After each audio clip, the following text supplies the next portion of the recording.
Volume 5, Chapter 2. Devotees foreseen in the Master's visions begin to come.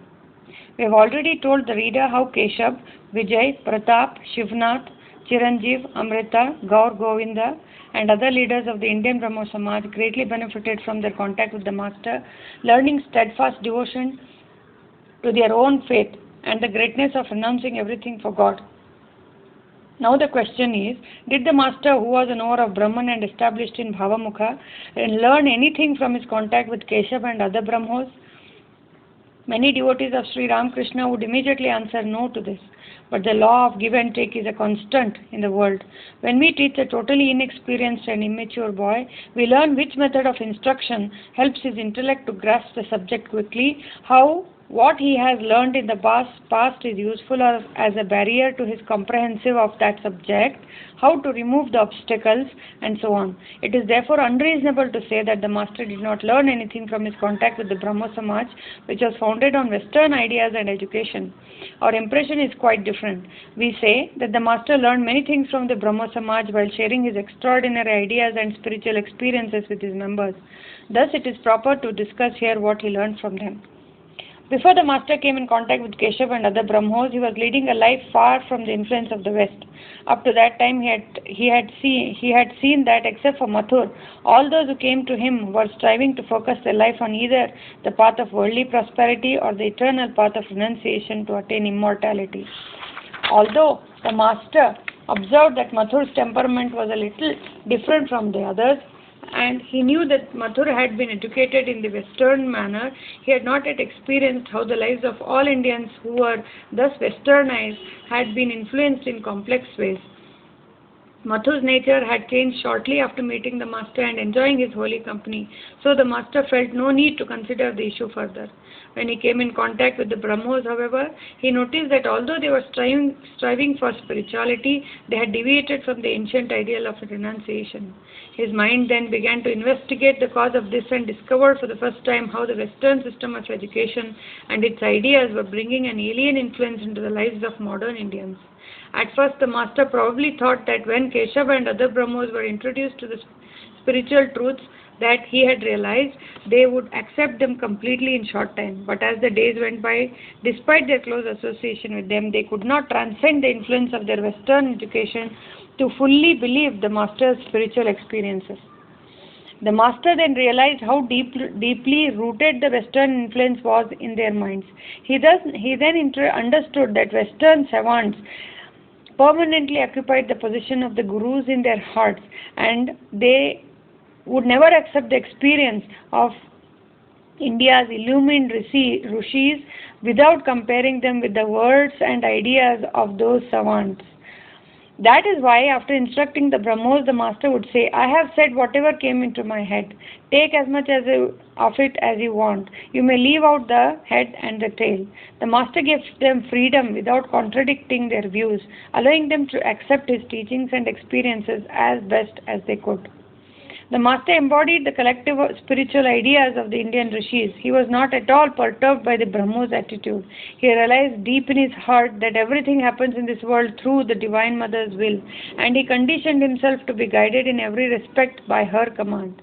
As a result, nothing in this world upset him. The Divine Mother, who makes the impossible possible, revealed and explained her true nature to him and endowed him with an unwavering and abiding peace.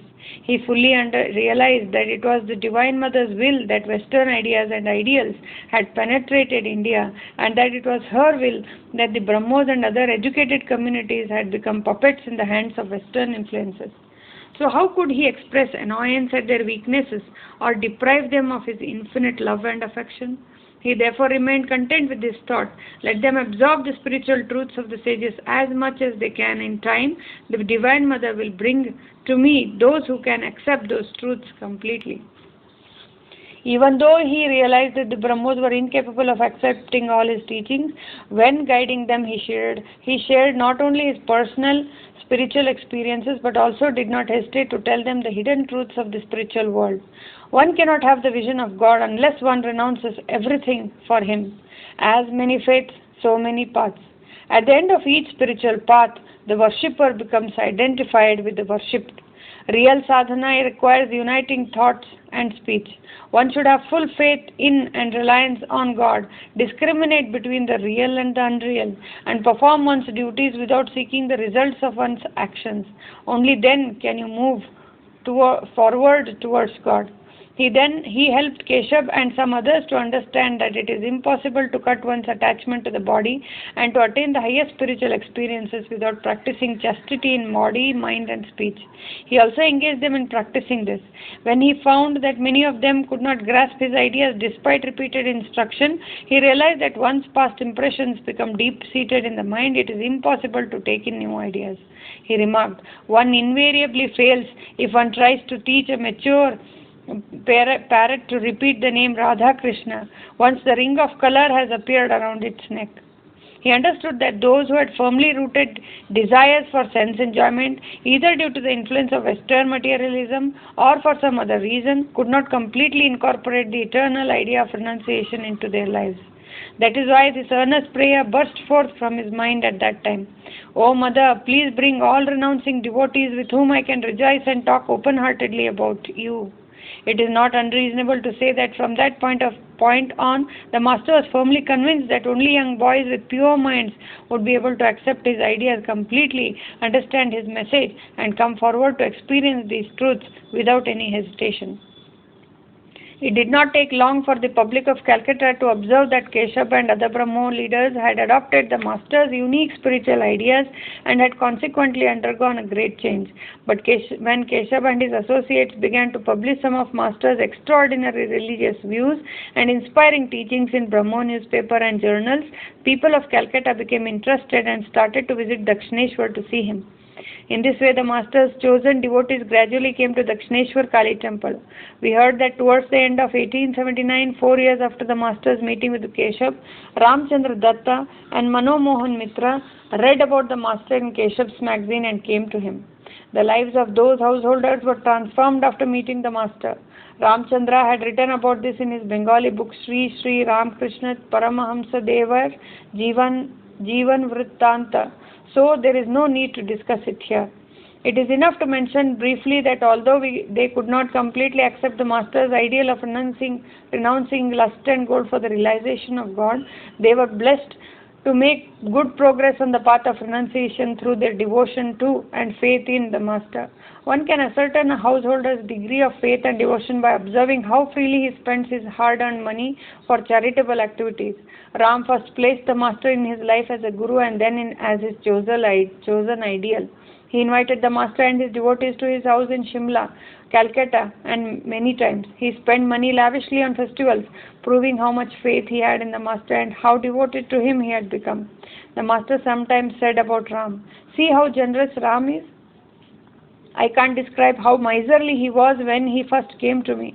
I once asked him to bring some cardamom. He brought 1 pice worth of cheap, dry cardamom, put it before me and bowed down. Now you see how much Ram's nature has changed."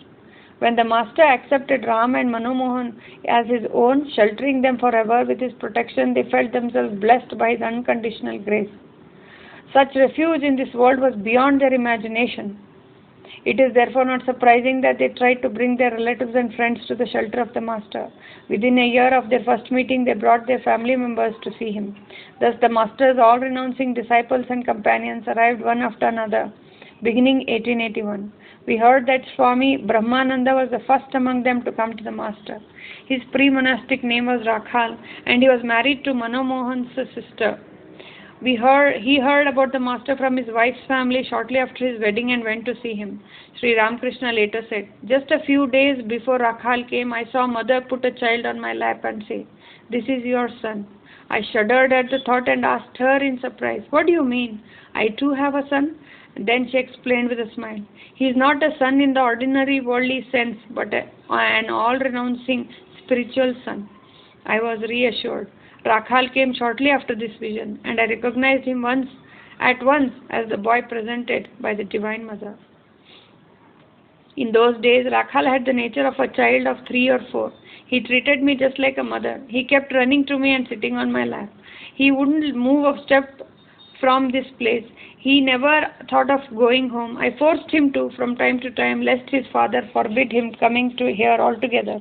His father was a landowner and immensely rich, but he was a miser. At first he tried in various ways to keep his son from coming here, but when he came here once and saw how many wealthy and famous people visit this place, he didn't object anymore. After that, he would come now and then to visit Rakhal. I was most respectful and attentive to him. He liked that.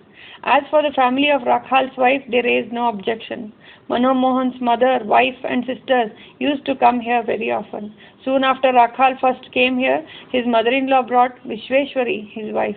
I wanted to see if she would stand in the way of Rakhal's devotion to God.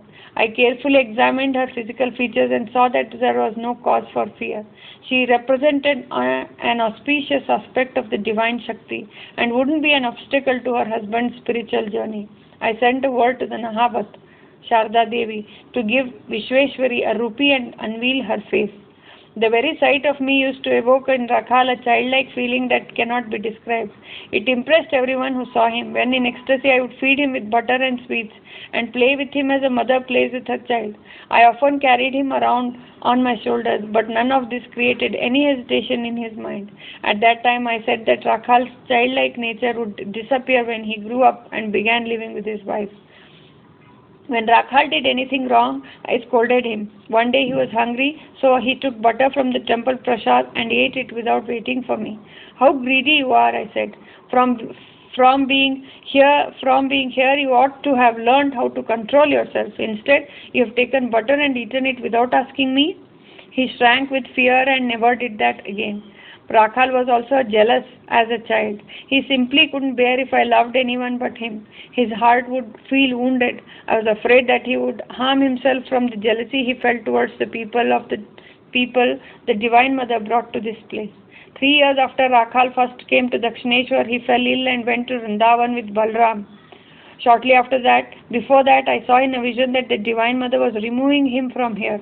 I sincerely prayed, Mother, Rakhal is a mere boy. He is ignorant, so he sometimes becomes picked. For the sake of your work, if you want to remove him from here for a short time, please keep him in a good place and in a blissful mood. Shortly after that, he had to go to Vrindavan. I can't express how anxious I became when I heard of Rakhal's illness in Vrindavan. The Divine Mother had shown me that Rakhal had truly been one of the cowherd companions of Krishna. Generally, when a great soul was previously born in a sacred place and then in a following incarnation returns to that place and remembers his divine identity, he leaves his present body. So I was afraid that Rakhal would give up his body in Vrindavan. I prayed intently to the Mother and she comforted me with an assurance. The Mother had revealed many things to me about Rakhal. I am forbidden to tell some of them. The Master said many things about this boy devotee who was one of the first chosen disciples. Whatever the Divine Mother revealed to the Master about Rakhal was later proven to be completely true. As he grew up, this boy became a steady and serious spiritual aspirant. He eventually renounced everything for God and occupied the highest position in the Ramakrishna order. Swami Vivekananda came to the Master 3 or 4 months after Swami Brahmananda's first visit to Dakshineshwar. We shall now narrate the story of Swami Vivekananda.